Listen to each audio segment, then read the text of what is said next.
Welcome back to the 17 News at Noon podcast, where we share your news on your schedule. Working in the spirit of the Golden Empire, this is 17 News at Noon.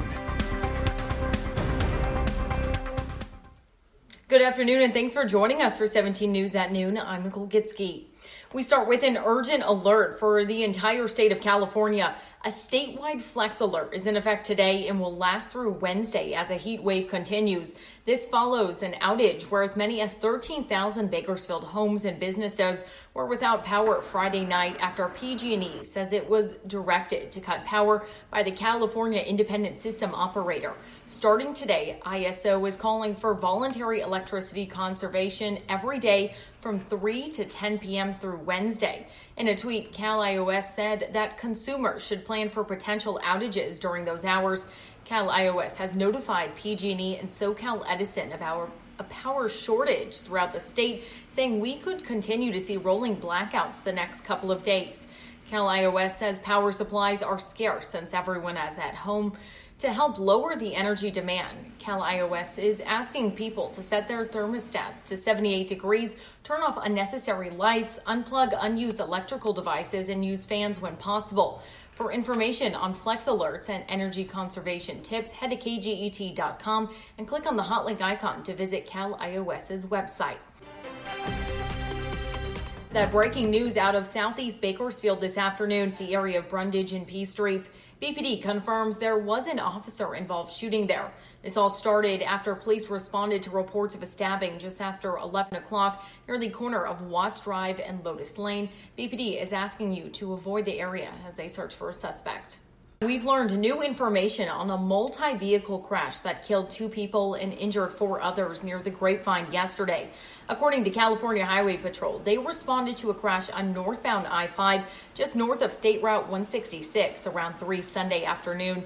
CHP says a Ford F-150 was traveling south on I-5 when the driver lost control and veered across the median onto northbound I-5. The F-150 collided with a Honda SUV heading northbound. That crash caused the Honda to overturn off the roadway, ending up in an orchard.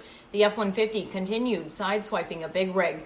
The Honda was carrying 5 people. The 56-year-old female driver and a 15-year-old passenger died at the scene. 3 others were taken to the hospital, including a 14 and 16-year-old with major injuries. CHP says the driver of the F-150 sustained minor injuries.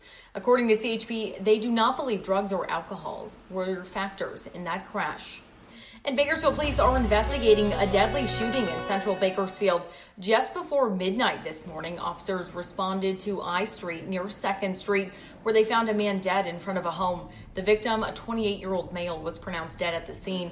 Officers say they are not sure what led up to the shooting and no arrests have been made. If you have any information about this shooting, call Bakersfield Police Department at 321-7111. And Bakersfield police are searching for a shooter after a man was killed in North Bakersfield.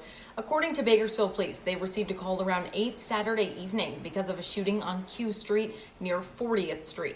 Officers say they found a man with major injuries. He was taken to a hospital for treatment but later died.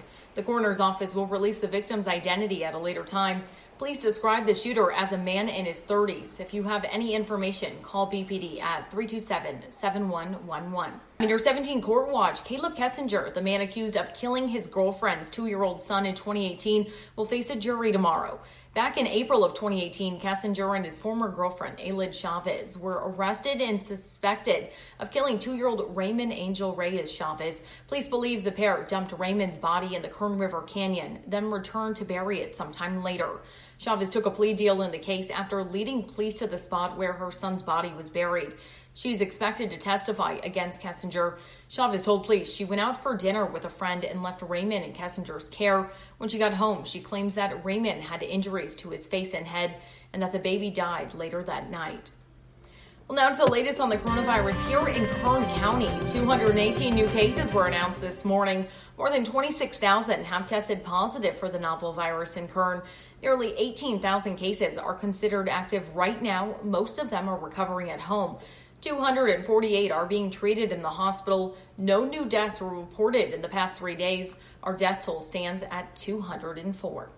And like we said, there are over 200 people hospitalized with COVID-19 in our local hospitals. For those who have already survived COVID-19, there's a way to help.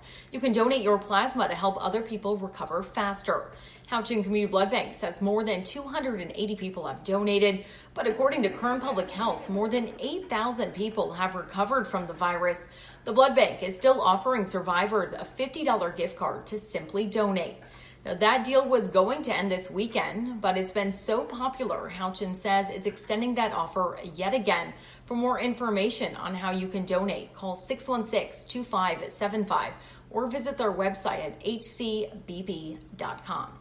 And a reminder, if you've recently tested positive for coronavirus, local health officials are asking for your help to report your case. Now, that will help get the health department a jump on reporting those cases from the state.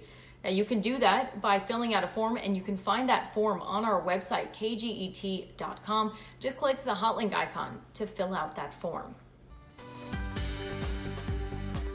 And taking a look at our forecast as we head into the afternoon. I know it's been hot all around the area, but guess what? Death Valley has been hotter than anybody. 130 degrees was the high temperature yesterday, the third hottest day ever recorded in the history of the planet.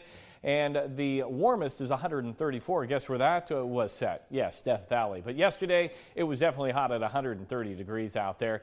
Here at home, overnight, we're at 83 degrees, so we were well above 69 where we should be. Our normal high today is 96. Our record of 109 set back in 2015. And right now, we're running into the 90s, and we've got 100 out in Taft. Again, Bakersfield at 101, 88 in Pine Mountain Club, 99 in Tehachapi right now, and we've got 107 already out in Ridgecrest. Satellite and radar not showing much, a few clouds, nothing in terms of the moisture just yet. We'll be watching the skies this afternoon for that very slight risk of a thunderstorm, and it's all being driven from that ridge of high pressure just to the east of us, and so we're going to deal with the humidity, we're going to deal with the heat today. 97 already in Sacramento, 95 in Fresno, 70s down to the south. We're at 104 in Vegas, and then take a look at the daytime highs. 104 in Sacramento, Fresno, 107, and then we're looking at 80 down in LA and San Diego, and 112 in Las Vegas. So here's why we're still looking at post-tropical Fausto.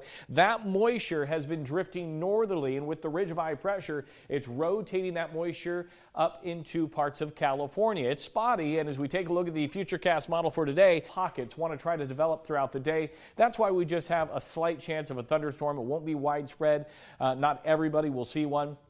And I think if we see it at all, I think it'll be mainly confined to the mountain locations. So we are going to keep that 20% chance in there for all of the mountain areas, and then possibly bleeding over into the Bakersfield area. But right now, nothing has materialized, and let's hope it stays that way. So here's a look at the headlines. Today is day number 9 of heat wave number 6. 2019, our heat wave, 6 days in July and August. So we surpassed that, and that excessive heat warning is still in place until Thursday. So the heat isn't going away anytime soon. And then we talk about that slight risk of a thunderstorm in the headline. Here's a look at the air quality today. Unhealthy for sensitive groups. Your AQI at 140. The UV index still high for us. Our pollen at 7.1. And here's a look outside, and you can see just a few of these clouds remain around the area for Bakersfield. And again, not a lot of development out there. Here's a look at the highs for today. Bakersfield at 108, 107 at McFarland and Delano, 105 in Taft. And then for the mountains today, a very slight risk of a thunderstorm for you as well. Light southwest wind 5 to 10,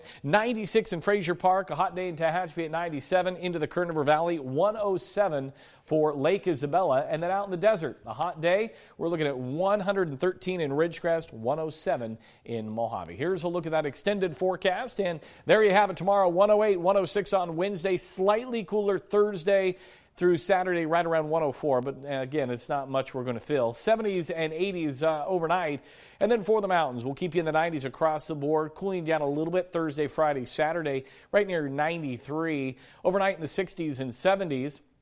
And then for the Kern River Valley forecast, you get some cooler weather to come on in as we round out the work week. Not by much, still quite hot, right near 101, 102. That's a look at your very hot forecast. Stay cool out there. Stay hydrated. Nicole, over to you.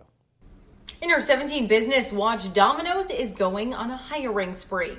Domino's corporate and franchise stores are looking to fill more than 20,000 positions. Delivery drivers, pizza makers, customer service representatives, managers, and assistant managers, in addition to opening at store locations, supply chain centers across the U.S.